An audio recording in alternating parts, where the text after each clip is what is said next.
समोरच्या सवासने घातल्या होत्या बघा, तिथं सवासने घातल्या होत्या, तिथं पण तसंच राड आहे सगळा. कुत्र्यांनी आता कुत्री मांजराने ते खाऊन गेलेले, नैवेद्य वगैरे ठेवलेले, पण ते काय उचलण्यासारखं आहे. म्हणजे इथं आपण खड्डा केला होता, इकडे खड्डा करून हे सगळं ह्याच्यात ती दुर्डी सोडली होती. करताना आपण किती सायास, इतका सायास केला होता. सगळं सात देव असं आपण करतो सगळं 8 तासाने व्यवस्थित सगळं आणलं होतं. पण हे खड्डा करून ह्याच्यात ते सामान घातलं होतं, तर ह्याचा आता वास येईल जर आपण नाही आता मी हे काढलं तर. मग मी आता काय करते, हे सगळं हे पाण्यातून काढून टाकते. पोळी वगैरे आहे ते कुत्री खाऊन जातील. नाही काढलं तर ह्याचा वास येईल. आणि आता मला काही हे झेपणार नाही, पाणी असंच हे तिथंच खाली टाकलेलं आहे. आणि हे जो कागद आहे प्लास्टिकचा, तो मी असं उन्हात वाळायला घालते. बोरच्या मोकळा करून ठेवते, जेणेकरून कुत्र्यांनी येऊन हे खाऊन जावं.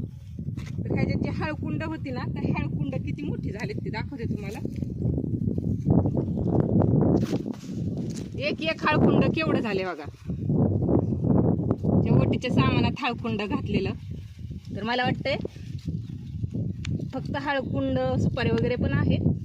आणि आंब्याच्या कोया लावल्या होत्या, एकही कोय येईना. मला स्वतः कलम करायचं होतं, पण एक सुद्धा कोय रुजना त्याच्यात. वाट बघते की कधी कोया रुजतील, कधी कोया रुजतील. तगारीचं झाड तर तिथं का गोणीत एका ताणून इथं लावलंय, त्याला चांगली पाला फुटलाय, त्याला चांगला तर हिरवगार झालेलं आहे.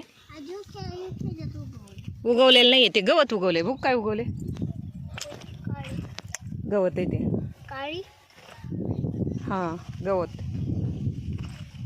आणि इकडं लावलेला आहे आपण चाफा. तर चाफा दाखवते तुम्हाला. 2-3 प्रकारचा चाफा आहे, पांढरा 2 प्रकार, लाल एक, आणि शेडिंगचा गुलाबी आकारचे चाफे आहेत. शेवंतीचे गुलाबी कलरचे शेवंतीचे शेंडे खोसले होते इथं, तर काय अजून ते गेलेले नाहीत, चांगले चिटकतील. चिकटल्यानंतर परत ते विस्ताराने लावणार आहे मी. गुलछडी डेलिया म्हणजे झिनिया, आम्ही ह्याला पहिल्यांदा डेलिया म्हणायचो, पण ह्याचं खरं नाव झिनिया आहे.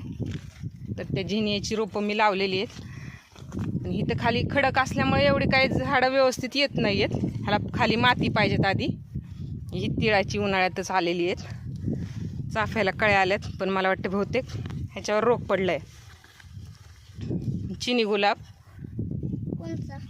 हा काय चिनी गुलाब. आणि ही गुलछडीला पण कळ्या आलेला आहे. हा चुक्का मनानेच आलेला आहे, त्याला बी पण आलंय. हां चिनी गुलाब हा. आणि इथं आगाडा ठेवलेला आहे, मी मुद्दामून ठेवला होता. म्हटलं पाऊस पडतोय का नाही, पाण्याच्या ठिकाणी आगाडा असला म्हणजे गणपतीत आपल्याला लागतो म्हणून ठेवला होता. मागच्या वर्षीचंच बी पडून ही रोपं तयार झालेली होती. तर ह्या केळीच्या मुळे ह्याला पाणी भेटत होतं, तर किती फुलं छान आलेत बघा.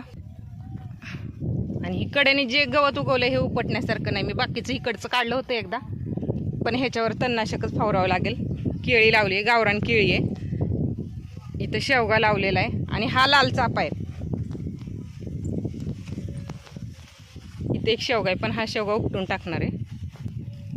आज आडवे बेम टाकायला गवंडी येणार म्हणून मी धावत पळत आले. आणि गवंडी इथं आले तर गवंडी काय आले नाहीत. आणि आत्ता फोन केला तर येतोच म्हणतायत, मग येत आहेत की नाही त्यांचं काही सांगता येत नाही.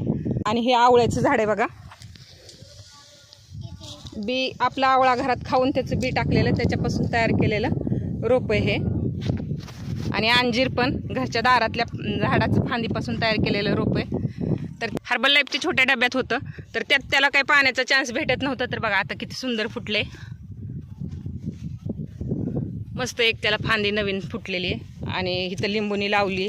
लिंबुनी म्हणजे लिंब आपलं खायचं लिंबू, ते पण बियापासून तयार केलेले, खाऊन टाकलेल्या करवंदाच्या बियापासून तयार केलेल्या करवंदाचं रोप आहे हे. सीताफळीची लावलेत 2 रोपं. आणि हे ड्रॅगन फ्रूट लावलंय, इथं पण आहे. आणि पलीकडे एक रामफळाचा आका आपण विसरलो की आणायला खालनं विहिरीवरनं. दुपारनं जाऊन आणूयात रामफळाची 2 रोपं. काय कांदा काकीच्या मुलीचं लग्न आहे, अण्णा आणि काकी आमच्या लग्नाला चाललेत. आणि इथं लावलंय मी फणस. त्या दिवशी नर्सरीतनं रोप आणलं होतं, 200 रुपयाला एक रोप दिलं. हे फणस कापा फणस आहे म्हटलेत, मग आता काय माहिती आल्याशिवाय आपल्याला पण कळणार नाही. आणि ही 2 चिक्कूची झाडं आणली होती. ही चिक्कूची झाडं पण 200-200 रुपयालाच दिलेली इथं. आता मला वाटतं ही झाडं लावलेली 8 दिवस झालेत, चांगली चिकटलेत. तर ह्या चिक्कूला छोटे छोटे चिक्कू पण लागलेत. माझा मोबाईल खराब आहे त्याच्यामुळे दिसणार नाही आता एवढं. तर हे बघा, हां मोडली काय ग जिजा ही फांदी? कुत्री काय करतात, जिथं ओलं असेल तिथं असं उकरतात आणि त्या ओल्यात बसतात. तर शेतात पण असंच बऱ्याच ठिकाणी केलेलं आहे कुत्र्यांनी. पात्र्याचं शेड, मागच्या महिन्यात पाऊस आला, वारं आलं, त्यात आमचं शेड वाऱ्यात, पावसात आणि वाऱ्यात दीपा काकाच्या शेतात गेलं तर तिकडं. तर ते पत्रे आणून ठेवलेत गोळा करून. आता पत्र्याचं शेड तयार करणार, जेव्हा येईल तेव्हा परत अजून ह्याच पत्र्यापासून शेड तयार करायचंय. आणि तिथली जांभळ आणून काढून इथं लावली बघा. तर आता ही जांभळ काढलेली आणि लावलेली जवळजवळ मला वाटते मागच्या मंगळवारी का बुधवारी लावली. 8 दिवस झालेच म्हणायचं. तर चांगली अजून हिरवगार आहे, त्यामुळे ती चिकटलीच असं समजायचं. भाजीपाला लावला होता खरे, ह्यात मी मोठ्या तसल्या बेडगी मिरची लावली होती. पण मिरची तर काय अजून दिसेना. माझ्याकडून बी जास्त खोल पडले का काय मला विचारावं लागेल सासूबाईंना. आणि ह्यात साधी मिरची होती पुडीतली. ह्यात सासूबाईंनी वांगी लावली होती. पण ही तर शेपू दिसती, हे बघा शेपू आली आहे इथून तिथून. ह्या वरिंब्यावर शेपू आहे. आणि एक सारा भुईमुगाचा केलता, तर भुईमुग पण आलाय. माझा मोबाईल जुना झाल्यामुळे त्याला एवढी क्लिअरिटी नाहीये, पण चांगला आलाय भुईमुग. ह्या साऱ्यात मी मूग लावला होता, पण मूग दाट झालाय. तर आज तो मूग मी पातळ करणार आहे.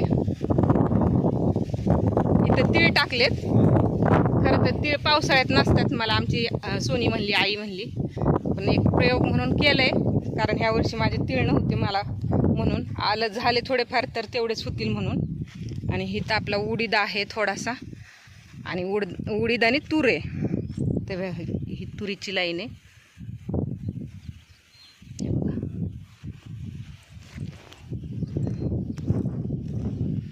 आणि ही तर मला आमच्या सोनीच्या मिस्टरांनी, आमच्या गुरसुळीच्या दाजींनी ही कशाची रोपं आणून दिलीत ते नाही सांगता येत.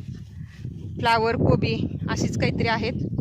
ही वांग्याची लावलेत, ती पण त्यांनीच आणून दिलेत.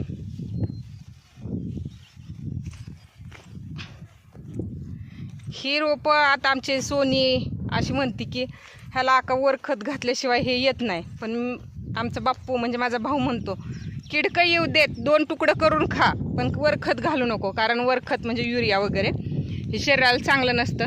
तर तेवढ्यासाठीच हा अट्टाहास आहे की मला हे वरखत न घालता जसं येईल तसा हा भाजीपाला पिकवून खायचा आहे.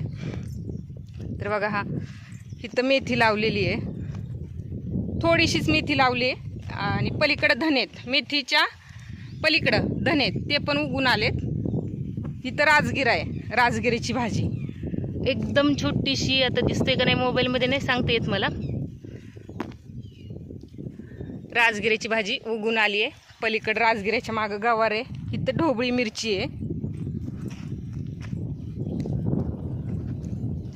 आणि त्या वरिंब्यानी भेंडी लावली, तिथल्या आली आहे उगून, पण मोबाईलमधून थोडीशी मोठी वरती आल्यावर दिसल.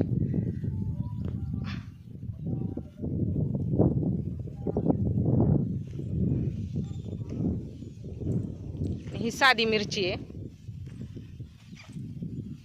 तर पण काहीतरी उगवलंय, पण शेपूच असेल कदाचित, दिसत नाहीये. इथं लावली आहे गवार.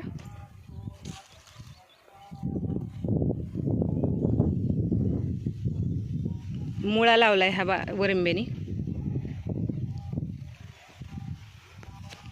गाजर. तर एवढा सगळा मी अट्टहास केलाय. जेवढं येईल तेवढं आपलं, नाही ते धरणी मातेचं असं समजायचं. आणि पुढचा अपडेट मी तुम्हाला देतच राहील. तो